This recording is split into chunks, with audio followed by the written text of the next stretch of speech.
اللہ اللہ اللہ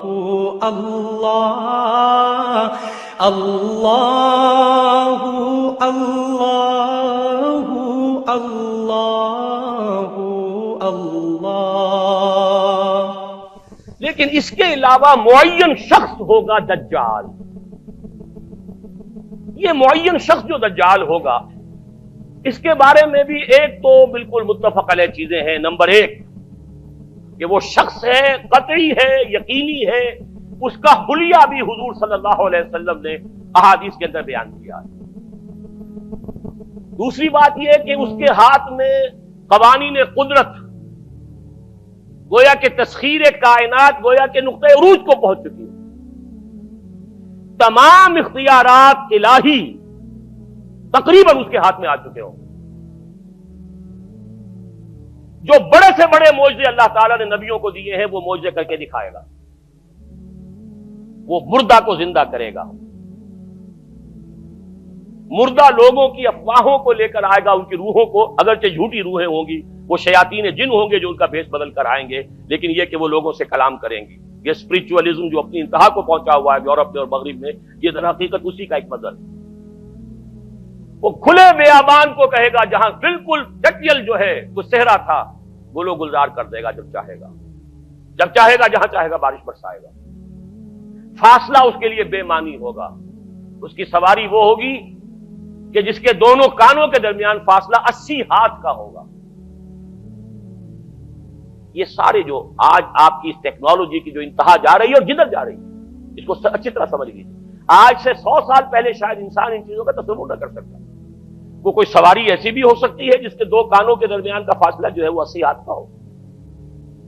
آپ کے یہ سارے جیٹس جو ہیں وہ کیا ہیں؟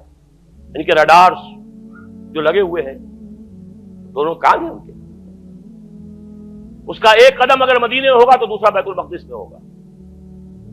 اس کی آواز پوری دنیا میں سنی جائے گی۔ سنی جا رہی ہے کہ نہیں؟ یہ ساری قدرت، ساری قوتیں، تسخیر کائنات کلیتاً ایک آدمی کو چیر کر دو ٹکڑے کرے گا، دونوں ٹکڑوں کو علیحدہ کرے گا، ان کے درمیان چلے گا اور پھر ان دونوں کو جوڑے گا اور کھڑا کر دے گا۔ احادیث میں ساری موجود ہے۔ سرجری جدھر جا رہی ہے کوئی عجب نہیں کہ وہاں تک آدمی پہنچ جائے۔ فریز کر کے تو یہ معاملہ اب ہو ہی سکتا ہے، لیکن یہ کہ ابھی اگلا اور قدم کیا ہوگا کچھ نہیں کہہ سکتے۔ یہ چیزیں تو ہے متفق علیہ۔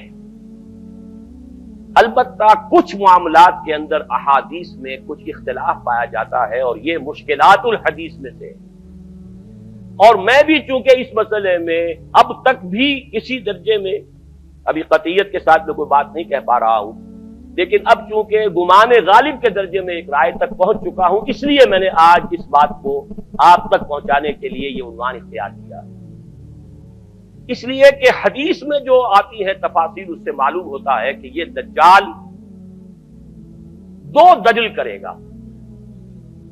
یا تو وہ دو دجل کرنے والے دو دجال علیحدہ ہیں، یا یہ دونوں دجل کرنے والا شخص ایک ہی ہے۔ بس یہ مسئلہ ہے کہ جو آج تک مجھ سے حل نہیں ہوا تھا، اب تک کہنا چاہیے آج تک نہیں، اور یہ اس میں علماء سے بھی گفتگو ہوئی ہے، اور جن لوگوں نے اس مفہوم موضوعات پر اپنا وقت لگایا ہے ان سے بھی گفتگویں ہوئی ہیں، تو وہ بھی اس مسئلے کو حل کرنے سے تاحال قاصر رہے۔ لیکن یہ کہ اب میری رائے یہ ہے کہ یہ دو شخص ہیں علیحدہ علیحدہ، واللہ عالم، لیکن ایک رائے تک میں پہنچ چکا ہوں، اس لیے وہ رائے آپ کے سامنے رکھ رہا ہوں، اور آپ کے ذریعے سے وہ آگے بھی پھیلے گی تو اہل علم کے ساتھ جو ہے اس معاملے کے اندر تبادلہ خیالات کی بھی نوبت آئے گی انشاءاللہ۔ لیکن یہ کہ اس میں یہ بات قطعی اور یقینی ہے کہ اس طرح کا ایک شخص پیدا ہوگا۔ البتہ یہ کہ آیا وہ دو ہوں گے دو مختلف اوقات میں، یا ایک ہی ہوگا ایک ہی وقت میں، صرف اس میں اختلاف ہے۔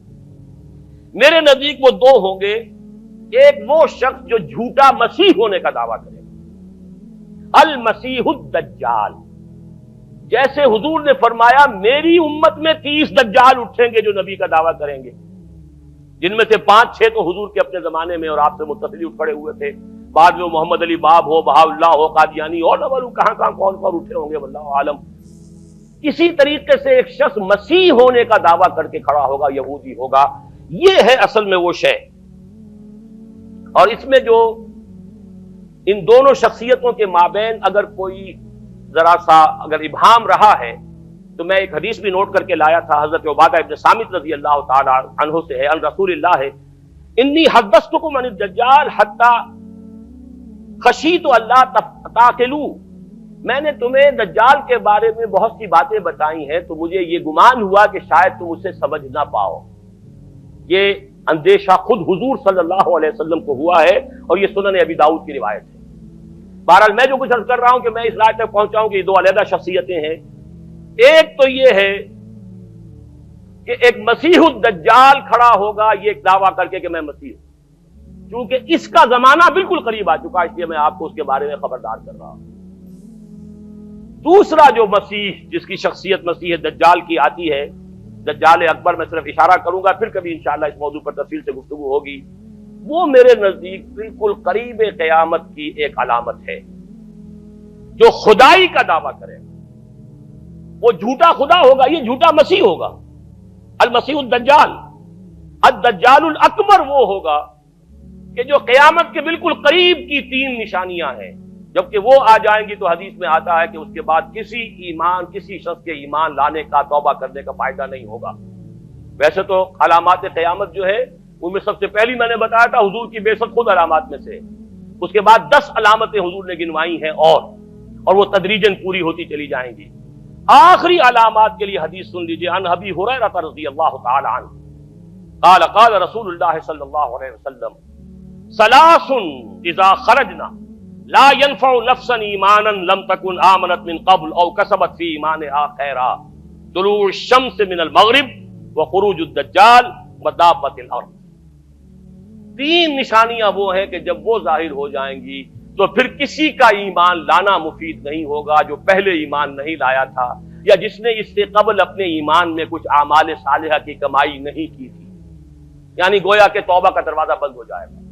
جیسے جب موت کے آثار شروع ہو جاتے ہیں تو توبہ کا دروازہ انسان کے لیے بند، اب جب موت کے آثار شروع ہو گئے اب توبہ کرنا فائدہ نہیں، اس سے پہلے توبہ کا دروازہ کھلا ہوا، معلوم یغرغر، جبکہ وہ موت کے آثار شروع ہو جاتے ہیں، گھنگرو بولنا شروع ہو جاتا ہے، معلوم ہوتا ہے کہ اب جا رہا ہے، اب توبہ بیکار۔ اسی طریقے سے پوری نوع انسانی کے لیے توبہ کا دروازہ بند ہوگا ایک وقت میں آ کر کہ اب کسی کے لیے توبہ نہیں، ایمان نہیں، اور اس کے لیے 3 علامتیں بیان ہوئی ہیں، یہ بھی مسلم شریف کی روایت ہے۔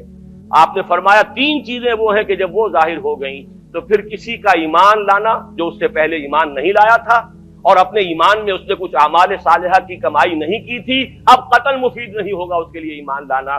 وہ 3 نشانیاں ہیں، طلوع الشمس من المغرب، سورج مغرب سے طلوع ہوگا، نظام شمسی میں کوئی اختلال ایسا ہوگا کہ جس سے سورج بجائے مغرب سے نکلے گا، وہ خروج الدجال ودابۃ الارض، ایک زمین سے کوئی چوپایا برآمد ہوگا، بعض احادیث میں آتا ہے کہ مروہ کے قریب سے وہ برآمد ہوگا جو گفتگو کرے گا انسانوں سے، یہ بالکل خرق عادت، یعنی وہ چیزیں کہ جن کا کوئی تعلق اب اسباب جو ہے دنیا کے ان سے کوئی تعلق نہیں ہے، کوئی فزیکل لا سے تعلق نہیں ہے، وہ بالکل معجزے ہوں گے، خرق عادت ہوگا۔ اور خروج دجال، وہ دجال جو خدائی کا دعویٰ کرے گا، اور حدیث میں آتا ہے کہ بہت کم لوگ ہوں گے کہ جو اس کے سامنے رک سکیں گے، اکثر و بیشتر جو کمزور ایمان والے لوگ ہوں گے وہ اسے خدا تسلیم کر کے اس کی پرستش شروع کر دیں۔ میرے نزدیک یہ آخری چھلنی ہوگی جو لگائی جائے گی اہل ایمان کو ایک طرف کرنے کی، اور یہ قیامت کی نشانیوں میں سے آخری نشانیوں میں سے ہے۔